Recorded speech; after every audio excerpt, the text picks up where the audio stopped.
आज एकादशी खोलनी थी उनको। स्नान करने गए, दुर्वासा ऋषि से मिलना हुआ।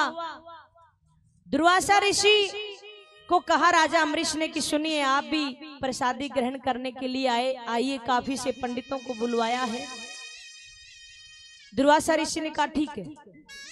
अब वो स्नान कर कर भजन में बैठ गए, भूल गए कि मुझे किसी ने बुलाया भी है क्या।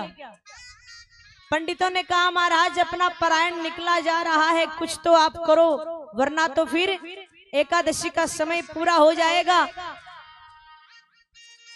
जैसी तुलसी दल राजा अम्बरीश ने अपने मुख में रखा, तुरंत दुर्वासा ऋषि आ गए।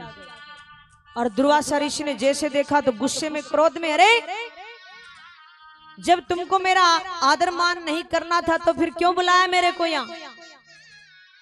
तूने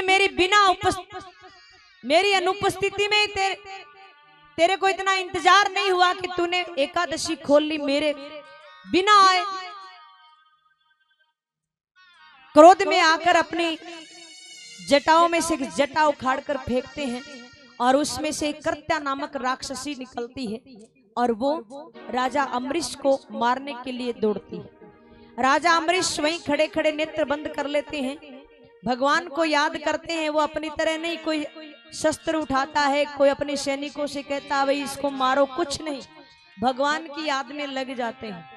जैसे भगवान को याद करते, सुदर्शन चक्र आता, कर्त्या को आकर मार देता है और दुर्वासा ऋषि के पीछे हो जाता है।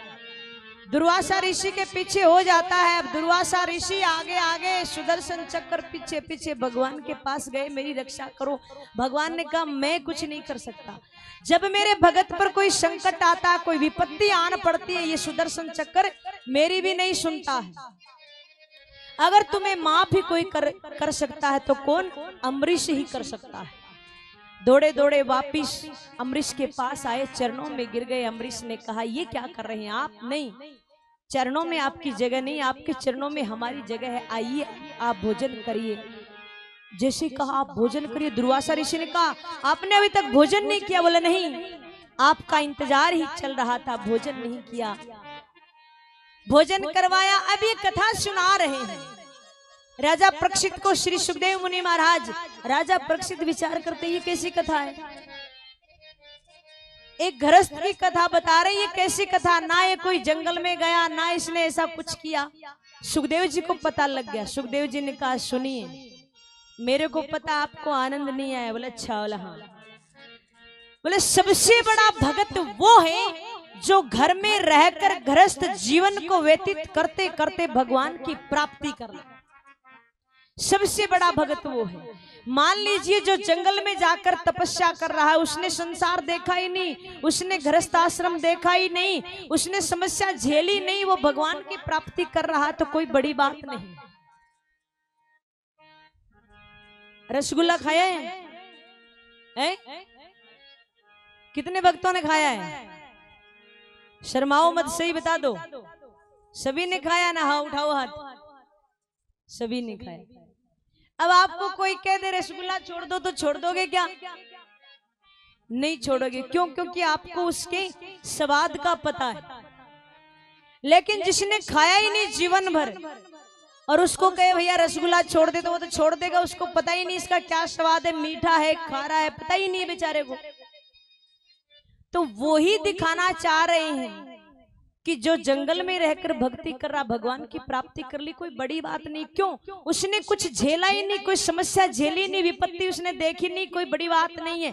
लेकिन सबसे बड़ी बात वो है जो गृहस्थ रहकर, गृहस्थी में रहकर, परिवार के संग रहकर, अपने समाज के बीच में रहकर भगवान की प्राप्ति करा ली।